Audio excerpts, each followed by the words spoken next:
Armatures, aka the pain in the ass of the scrapping world. Went through about 60 motors and starter generators, and applied all the different techniques. And I found one that I liked and developed that I think works just as well. I think it's the most efficient, so I hope I can share with you a new technique. We'll call it the desoldering technique. All you really need is a map torch or propane torch, a set of vice grips with a round set of jaws on it, and some sort of chisel. This is a custom chisel tip that I made for my air chiseler, but you can use a hand chisel just as easy as that. Get lots of copper out of it. So the desoldering technique, we call it that because it basically centers around heating up this portion of the armature, which are a series of copper plates that are soldered to these wires. And this on the outside is one of the primary or secondary windings, and underneath there's another set of windings. So there's no cutting through the copper and losing dust, copper dust. There's no cutting steel and wasting, diamond blades or cutting blades or whatnot. And it actually makes removing these copper plates quite easy as well. And there's quite a bit of copper in that end. So I'll show you that now and show you how I use those three tools to take this apart. Okay, so first things first, because it's about minus 20 Celsius today and I don't have a heated shop, I actually like to heat the whole thing up so that all of the wires become pliable. So again, that's where this map torch comes in handy. So it burns a lot hotter than propane. It's a little bit more money, but it's all good.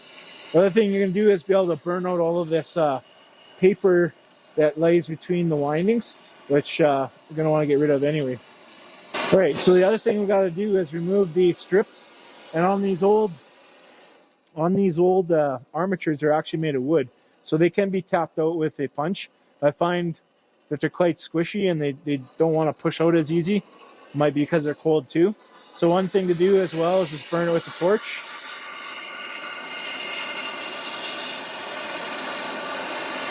Essentially, it burns around the outside as the metal gets incredibly hot and makes it quite easy to pop them out.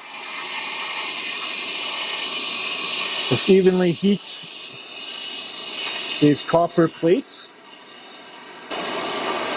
It seems like when you start to see that nice bright pink copper change, it's hot enough to kind of do that iridescent change there you can see as I move the flame.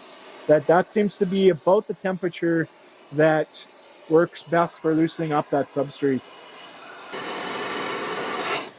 This is where the vice grips come into play.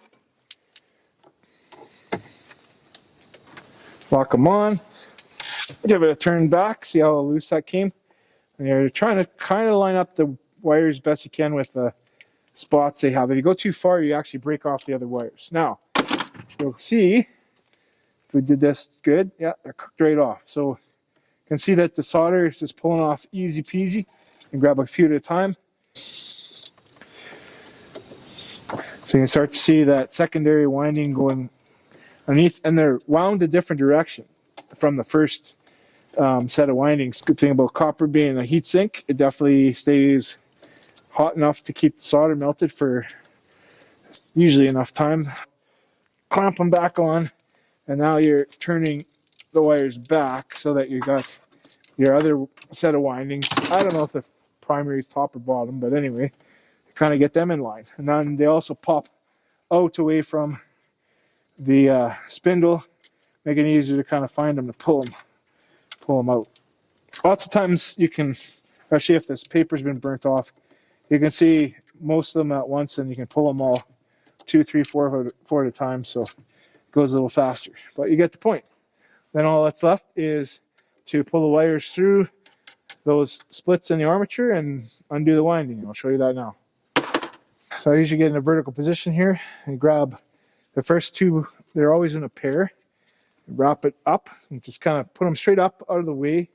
Seems to be the best thing. And you see there's a little bit of that wooden stake still stuck in this guy, so sometimes you got to pry. Once you get the first few wires out, it pretty much clears those passageways, so it works pretty good.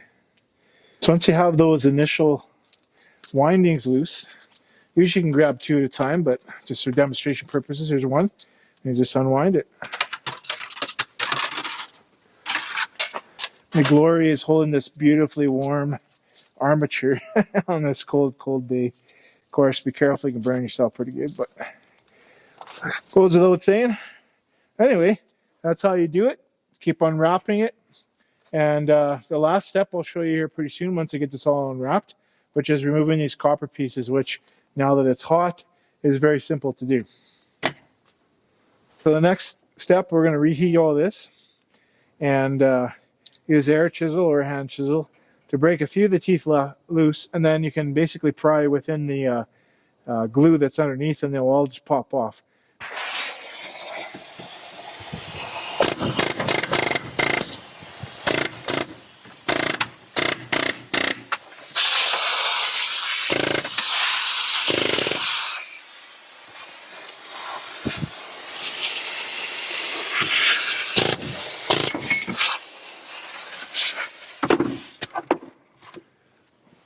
There we go.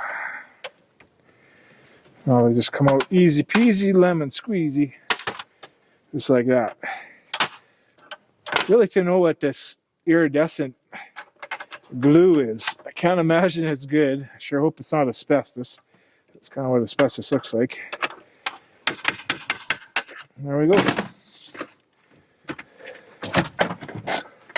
She's done. Now to salvage out these little pieces of copper, I like to give them a blast of air.